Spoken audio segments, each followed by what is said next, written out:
she was about to end it all. Like, she was about to actually commit suicide. And she said when she got the call, she was like, what? That she has never received this kind of help before. There's a reason we do what we do. You have to always remind yourself of the why, because that's what keeps you going, really. I mean, the person you see right here is a product of quality education, of growth, of development. When I was going into secondary school, I prayed a prayer. I was just like, okay, God, I just want to be better. I want to be more. A teacher just took interest in me and just kept on telling me, you're a smart girl now. God is always trying to tell a story. When you have this kind of assignments, it's not something you joke with, and you just have to keep going. Jaja Praiseworth is the visionary founder of Education for Africa, a non-profit organization dedicated to expanding access to quality education across Nigeria. Under her strategic leadership, the organization has transformed the lives of hundreds of children in underserved communities. Beyond her professional pursuits, she serves as a dedicated pastor at Celebration Church International. She is also a loving wife to Pastor Damilola Kola Praiseworth and a devoted mother to their 2 sons. Jaja Praiseworth's multifaceted life reflects a profound commitment to purpose, leadership, and service, both in the community and at home. Today we have a beauty. We've been talking about it in the studio. That her camera must be 100K lengths. We had great conversations before we started this recording, about life and God in general, and even motherhood. And I am just so blessed to draw from her wisdom and to just have her here with us today. Thank you so much. We have Jaja Praiseworth. We call her Pastor Jaja. Jaja Praiseworth here with us today. Thank you so much for joining. Thank you for having me. I'm very excited for our conversation. And you are the founder of Education for Africa. And we're talking about education and the importance of it. Yes. And also, the awareness of it as an individual and the focus on unserved areas in Nigeria and Lagos Apart. So can we go into what made you focus on that? What led you to start? You're taking me down memory lane, Yes. Was that from the beginning? That's I love that question, because the truth is that when you do the kind of work that I do, that people like me do, right, you have to always remind yourself of the why, because that's what keeps you going, really. So why education? How did I get into this? Well, it's more of it's been a journey, really, and it started all the way when I was a child, right? I mean, the person you see right here is a product of quality education, of growth, of development, right? And when I was a child, I wasn't this person. I was always last in my class. Yes, primary school, I'm serious.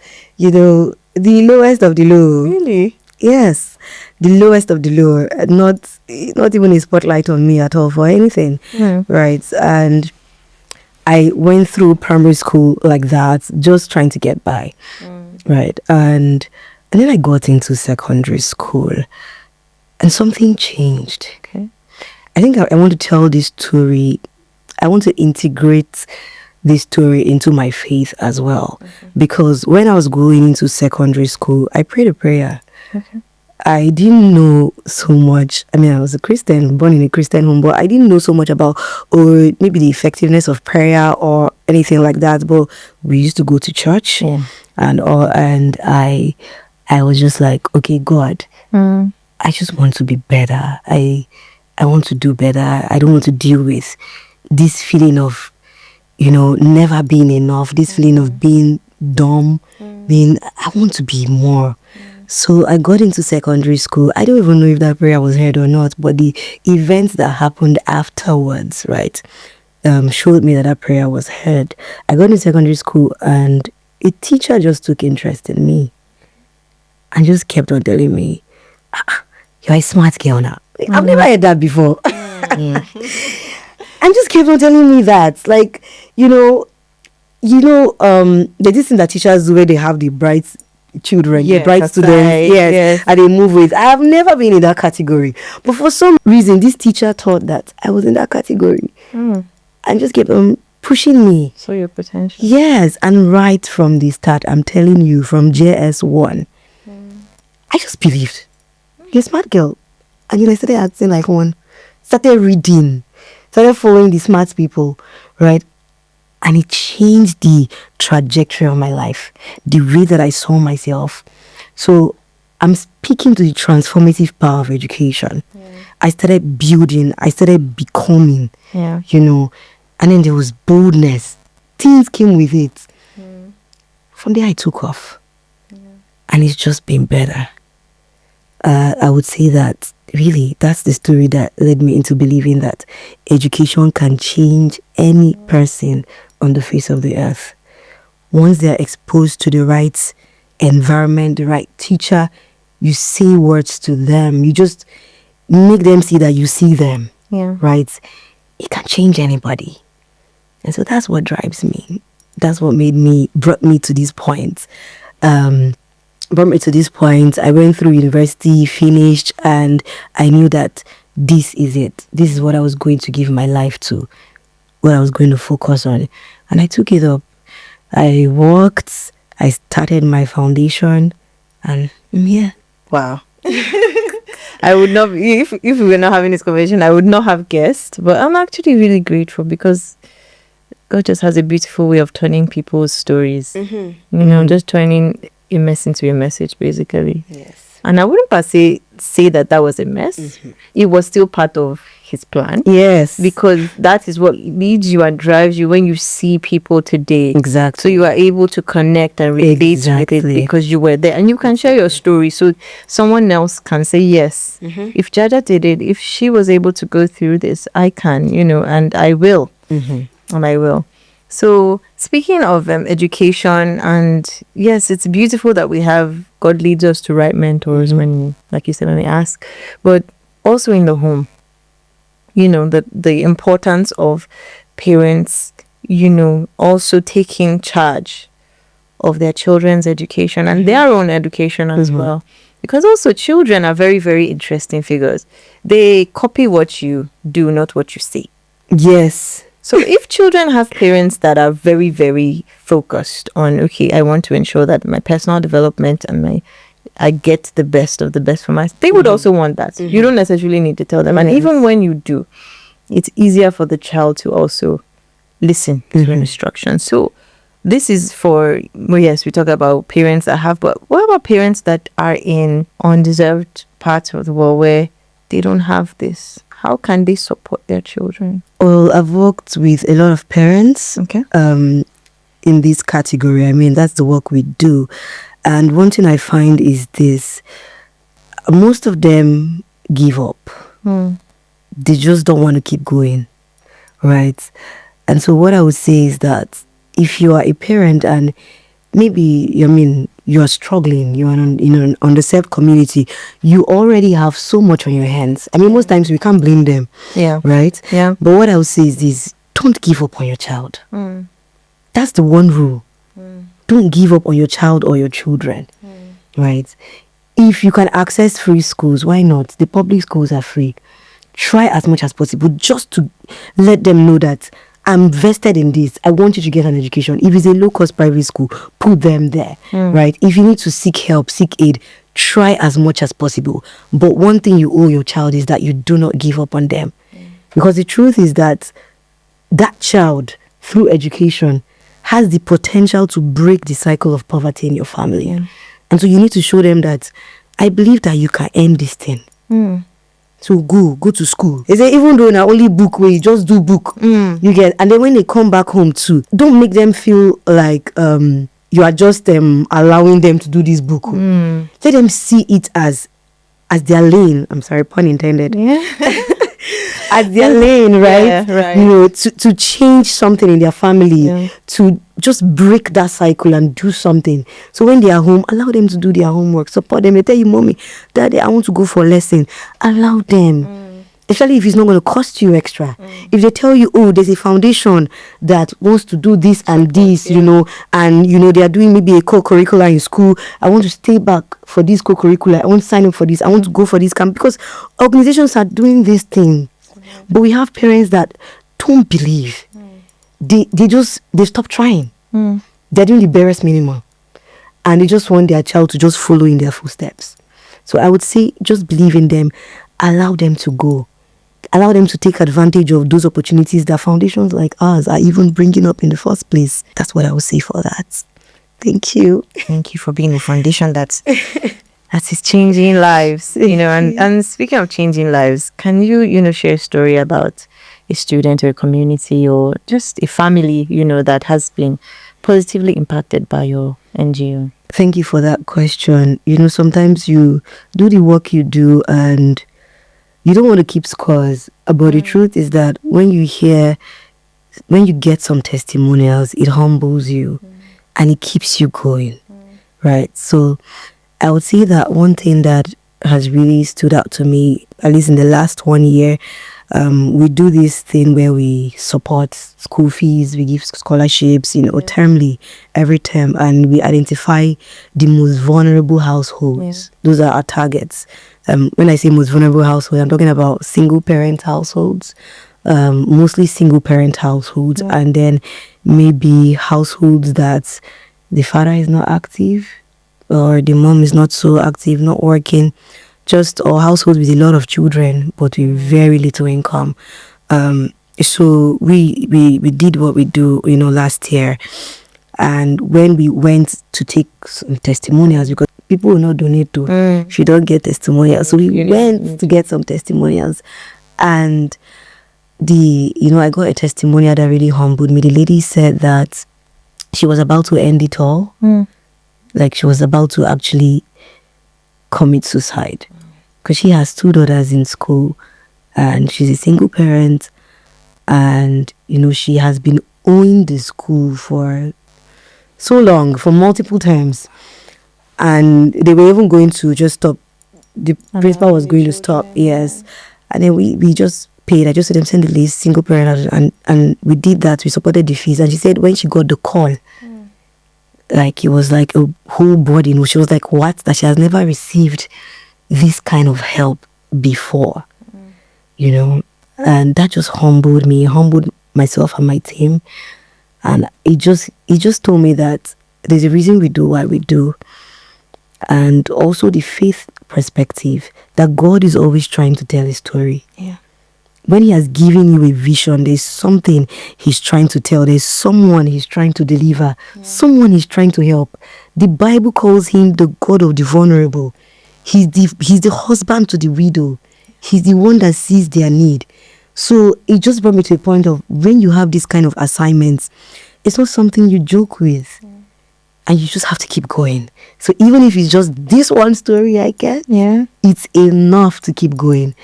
Is enough to keep going. So I would just that was really changed the lives of not just the mother, the children, yes, because the children could have lost their mother. Yes. And right now, as we speak, the family is intact. Yes, Mother is preserved. The unit is preserved. Yes, and it's a testimony. It's worth sharing. Thank you so much for sharing it with us. Let's go over to more technical terms. How tech is fast paced now. Tech is changing the way the world moves. Yes. How do you see tech playing a major key role in education? Some people say AI, tech, and people are pro, and then some people are not in support because they feel like it makes people lazy. What are your thoughts towards it? I would say that for AI, since we're focusing on AI, right? I would say that it's not disadvantageous to education. It's actually an advantage, right? In such a way that, information is at the tip of your fingers, right? And so it leaves people with little excuse. It leaves people with little excuse. AI is superb. I will tell you the truth. Does it have its extreme? Yes, it does. The fact that you have AI does not mean that you shouldn't think critically.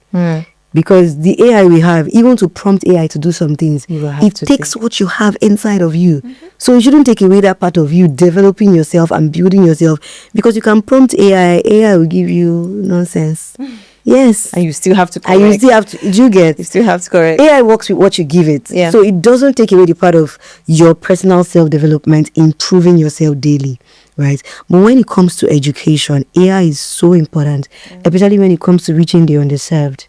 Right. We're doing a lot with technology. It's bridging a lot of economic gaps. That's great. Yes. So when you take some of these resources there, they're able to connect with the world that they can't see. We exist in a world where we see AI. We interact with AI. We are online. Facebook. We are literate.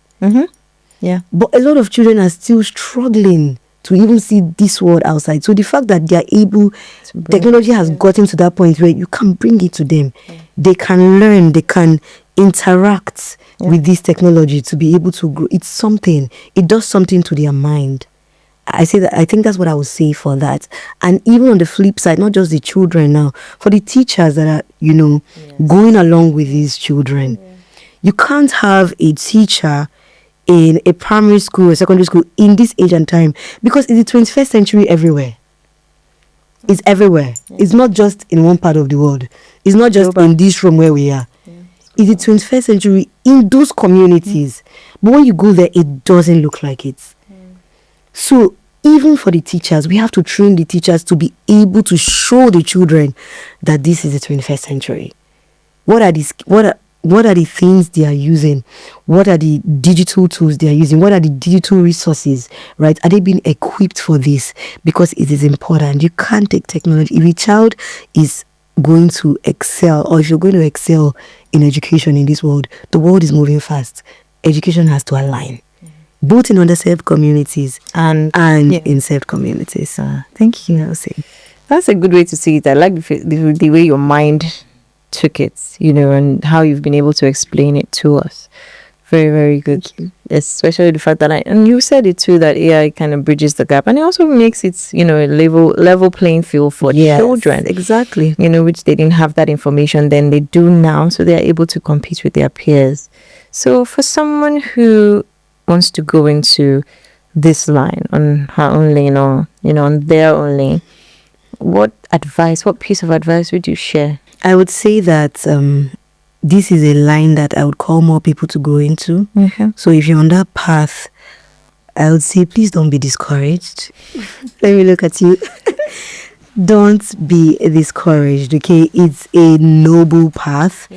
It's a necessary path.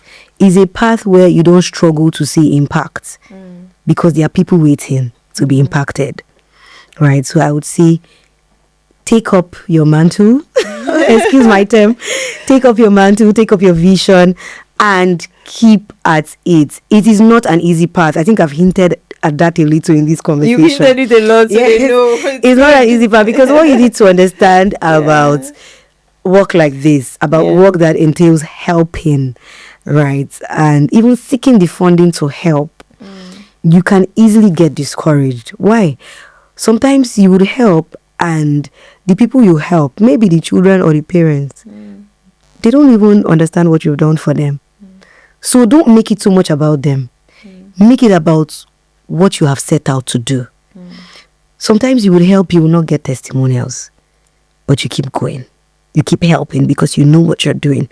So to you, impact should be that's the main goal. That's the primary reason. So I would say keep going, and then develop yourself, build yourself, understand the industry. I was in, I always knew what I was going to do, but at some point in my career, I was working in international development and all, and I didn't really have the technical aspect of my work, of what I wanted to do in the long, which is education, what I'm doing now. So I had to get out of that, comfort zone a bit. My IDEV job, chilling and all. I had to get out of it a bit, branch out to what I want to do. So I got a postgraduate diploma. I did teaching practice. I got into the education space fully. I worked as a teacher, I worked as, an admissions officer in a school. I worked within a school environment, and oh my God, I can't tell you how much that taught me when it comes to the technicality of your job. So it's not just about starting a foundation, starting an organization and just going with the flow. No, you need to understand the technicality of your work, because it gives you, it helps you understand your why well. Yeah. When you understand that, okay, there are children in, primary school in Nigeria that don't really know how to read yet and write. And maybe they're in primary 4. This is facts I'm sharing, by the way, UNICEF data 2022. They don't know how to read and write. 3 out of 4 children in Nigeria primary schools don't know how to read and write. So it's not just about, you now say, okay, let me share books, let me do this one. Understanding your technicality helps you to design projects for maximum impact. And so you need to step out and actually learn the job so that you are designing projects that have impacts. So that's what I would say. Grow yourself in that area. Develop yourself. It will not be easy. It comes a lot of discomfort, right? You will find yourself, you've gone high in this other area and then you're coming to start from... But it's what it needs if you're going to have maximum impact. I'm so happy that you're sharing all this with us. But before we go, I wanted to find out, what does success mean to you? Okay, I think that from all of this conversation, you should have gotten it a little. Success means impact. Success means impact. Yeah. And when I say impact, I think I just want to drop this here. It's not about the shows online, maybe the number of likes you have on your post, or the number of people that are hailing you and telling you, you've gone here, you've gone there. When I mean impact, I mean what you are actually doing for that, the people you are serving, that child, that family. That's what success means to me. That somebody is able to go from point A to B just because of an initiative we took, a project we rolled out. That's what success means to me. And the sustainability of that. When you're working in education, you see long term, because whatever it is you are putting in, you are building potential. Yeah. You are helping a child along on their own lane to the future. Yeah. Do you get? So that's impact. That's success to me. The fact that I'm able to do that, just move you forward a bit, my part. And give you leverage, because education is leverage. In the society we live in now, whether we like it or not, if you're not educated, you are at a huge disadvantage. I mean, there are the exceptions, but we don't make the exceptions the rule. Yeah. A large percentage of people, if you're not educated, where is your starting point? Education is like that door. It gives you the opportunity. It gives you the stepping stone. So whatever you want to do from there on, at least you have a starting point. Yeah. So I would say that's the impact for me. Just to give them that starting point. Thank you so much for sharing. I enjoyed our conversation. I know when we go off, we're still going to keep talking and keep on talking. So we hope today's episode was able to impact you and also to make you move on and take this step out of your own lane to do something that is not just for you, but for someone else, to actually make an impact on other people's lives as you were called to do by God. Until next time, thank you for joining us today. If you have 1 or 2 things that you learned, please drop it in the comment section below. Don't forget to like, to subscribe, and to share. Bye for now. Don't stop walking on your own lane.